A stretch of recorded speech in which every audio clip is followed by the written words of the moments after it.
Recently क्या हुआ, कुछ बात को लेके मेरे टीम मेंबर से डिस्कशन चल रही थी और वो टीम मेंबर ने मुझे ऐसा कहा कि मेरे पास सर टाइम होता है और मैंने कुछ टास्क दिया था, वो टास्क बाकी था काफ़ी टाइम से, समझ लो दिसंबर या ऐसे टाइम से बाकी था। तो मैंने फॉलोअप लेने के लिए उनको कॉल किया, ये बाकी काफ़ी टाइम से है तो इसका आप अपडेट बता सकते हो कि मतलब कब तक क्या होगा। तो उन्होंने बोला कि अभी सर मैं थोड़ा बिज़ी चल रहा हूँ, या ये सारी जो भी चीज़ें हैं थोड़ा बहुत कुछ बताया। मैंने बोला कि लास्ट कॉल पे तो हमारा ये डिस्कशन हुआ था कि आपके पास, आपने बताया था टाइम होता है और आपने बोला था कि कोई चीज़ हो तो आप मुझे दे सकते हो टास्क। और मैंने वही बोला कि लास्ट टाइम तो आपने मुझे ऐसा कहा था। फिर ये चीज़ें मतलब जो चीज़ें मैंने उन्हें अपडेट करने को दी थी, यूजुअली उसमें बहुत ज़्यादा टाइम नहीं लगना चाहिए। दिसंबर को उस चीज़ को लेकर डिस्कशन हुआ था, अभी हम फ़ैब में आ चुके हैं।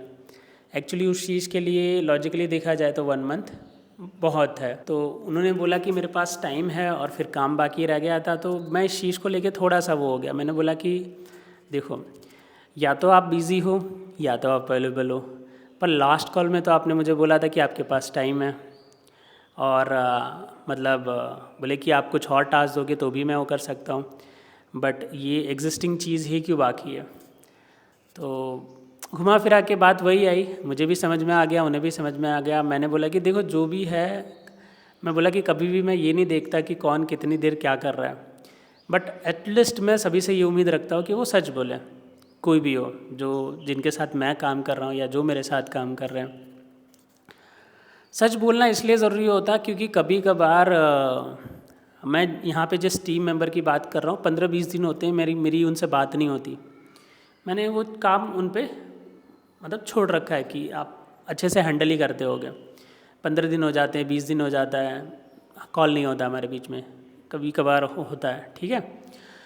तो अब जब ये सारी चीज़ें हुई, अच्छा खासा ट्रस्ट शो करने के बाद भी जब ये चीज़ें हुई, तो जब मैंने उन्हें ऐसा कहा कि मैं देखो, एक चीज़ है कि आप सीधा बोल सकते या तो बिज़ी हो, क्योंकि मैंने उन्हें सजेस्ट किया कि आप मेरे काम के साथ, क्योंकि यहाँ पे बहुत ज़्यादा सैलरी नहीं मिल रही, आप एक जॉब भी स्टार्ट करो तो आपको इंडस्ट्री के अपडेट्स मिलते रहेंगे, आप जो सीख रहे हो उसमें ग्रो करोगे, क्योंकि उनके फ्यूचर प्लान्स हैं, उन्हें अब्रॉड भी जाना है, ये सारी चीज़ें हुई। तो उन्होंने वो जॉब शुरू की, उसके बाद से यहाँ पे थोड़ा सा काफ़ी मतलब इम्पेक्ट पड़ा यहाँ पे जो टाइमिंग को लेके है। बट यहाँ पे जो भी इम्पेक्ट पड़ा, बट एक चीज़ तो है, मैं सैलरी तो पूरी पे करता हूँ और पूरी की भी मैंने लास्ट मंथ।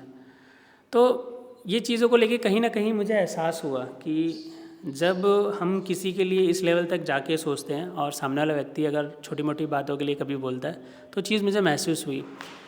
तो कॉल पे तो मैंने उन्हें बोल दिया और कॉल रख दिया, लेकिन कॉल जाने के बाद मैं थोड़ा वॉशरूम गया, वॉशरूम जाके आया और तो मुझे महसूस हुआ कि मैंने शायद रूड वे में उनसे बात की। तो मैंने उन्हें बोला भी कि सॉरी एक्चुअली, कॉल करके मैंने बोला सॉरी एक्चुअली, मुझे ये चीज़ एहसास हुई कि मैंने कुछ भी हो बट मैंने आपसे रूड वे में बात की। फिर उन्होंने बोला कोई बात नहीं, ऐसा करके फिर कॉल एंड हो गया।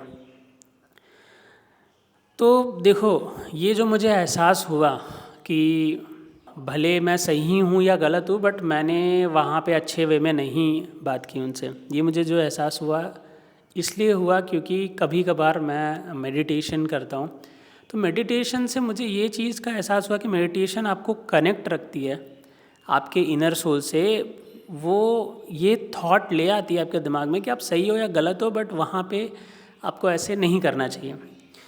Sometimes we need to think about it कि it can become secondary that you are correct or not, but you should not respond or react in that way. आपको उस वे में रिएक्ट नहीं करना चाहिए, जो मुझे लगा कि मैंने रिएक्ट किया। अब वो चीज़ भी मेरे अंदर कहीं ना कहीं से आई थी, वो जो थोड़ा सा गुस्सा था वो कहीं किसी और चीज़ से मुझे बाद में एहसास हुआ कि आया था। मेरा आप सभी को यही कहना है कि कभी भी सिचुएशंस को रिएक्ट ना करो। अगर आप किसी सिचुएशन को नहीं लेके चल पा रहे तो सामने वाले को क्लियरली कहो, बट आपको थोड़ा रूड होने की ज़रूरत नहीं है।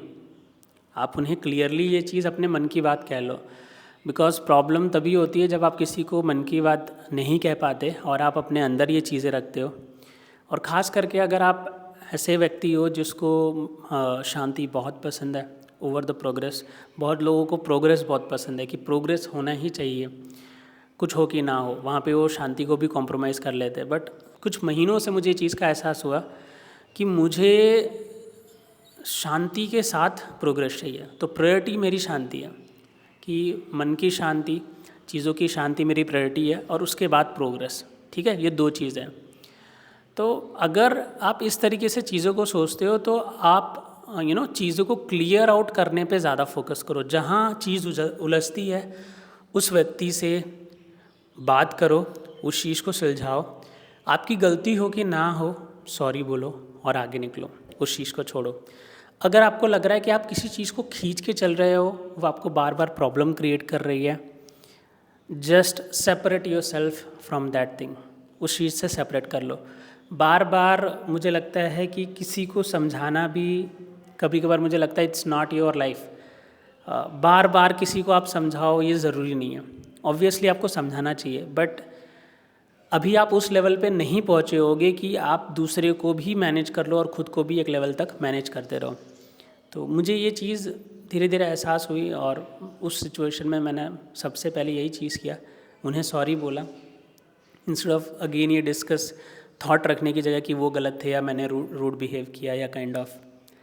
सो same goes to you as well guys. मेरा सजेशन यही है कि मेडिटेशन करें जिससे आपको एहसास होता रहे, और आप सही हो या गलत हो बट एटलीस्ट सामने वाले से रूड बिहेव ना करें। और दूसरी चीज़ कि अगर ये चीज़ें आपको लग रहा है कि वो चीज़ उतनी इम्पॉर्टेंट नहीं है और वहाँ पे क्लैश क्रिएट हो रहा है, तो आप खुद को सेपरेट कर ले उस चीज़ से। That is the best solution. But again यहाँ पे सिचुएशन डिपेंड कर सकता है। ऐसा नहीं कि आप मैरिड है तो आप क्लैश क्रिएट हो रहा है तो सेपरेट कर लें। वहाँ पे डिस्कशंस की ज़्यादा ज़रूरत है, एंड वहाँ पे आपको पोलाइट होने की ज़्यादा ज़रूरत है। पोलाइट तो आपको हमेशा ही होना चाहिए, चाहे वो आपकी ऑन फैमिली हो, चाहे वो कोई भी और हो, कोई भी सेकंड पर्सन हो, आप वैसे ही बिहेव करो जैसे अपनों के साथ करते हो। बट किसी और के साथ, लेट सपोज आप किसी सब्जी वाले के साथ सब्जी लेते हो और वहाँ पे कुछ प्रॉब्लम क्रिएट होती है, तो आपके पास और ऑप्शन, आप सब्जी ले सकते हो, राइट? दूसरे के पास जा सकते हो। आपको किसी रोड से जाते हो तो लेट सपोज कोई आपको प्रॉब्लम क्रिएट कर रहा है, आप दूसरे रोड से जा सकते हो, यू हैव अ ऑप्शन। घर में वो चीज़ अलग होती है, ऐसा नहीं कि वाइफ से प्रॉब्लम हुई तो चेंज द थिंग, राइट? ऐसा नहीं पॉसिबल होता। तो you need to think about it. और मुझे लगता है कि काफ़ी हद तक क्या आपके लिए ज़रूरी है लाइफ में जानना, बहुत ज़रूरी है, तो उसी को आपको टाइम और इफ़र्ट देना है। ऐसा नहीं कि आप हर चीज़ को सुधारने पे लगे हो, आप रैंडम पर्सन को भी सुधारने पे लगे हो। हाँ, रैंडम पर्सन के साथ भी खुश रहो, अगर वहाँ से हिट मिल रही है तो आगे बढ़ो, ठीक है? तो अगर कोई आपके लिए बहुत ज़रूरी है तो आपका फ़र्ज़ बनता है आप उसको ठीक करो, बिकॉज वो आपके लाइफ का पार्ट है। लेकिन अगर वो बहुत ज़रूरी नहीं है तो चेंज द थिंग। जैसे हमने डिस्कस किया, आज वहाँ से सब्ज़ी ले रहे थे, परसों वहाँ से लो। हर चीज़ को सिखा के आप अपना मेंटल लेवल को डिस्टर्ब ना करो। बस यही छोटी वीडियो से मुझे कुछ सिखाना, मतलब बताना था आपको, सिखाना तो नहीं, क्योंकि मैं खुद सीख रहा हूँ। And again guys, meditation is very much important. And हम रोज़ नहीं कर पाते, बट मैं भी काफ़ी दिन छूट जाते, बट अगेन मैं सोच रहा हूँ 30 मिनट्स कम से कम हर रोज़ होना ही चाहिए। That's all guys, thank you everyone.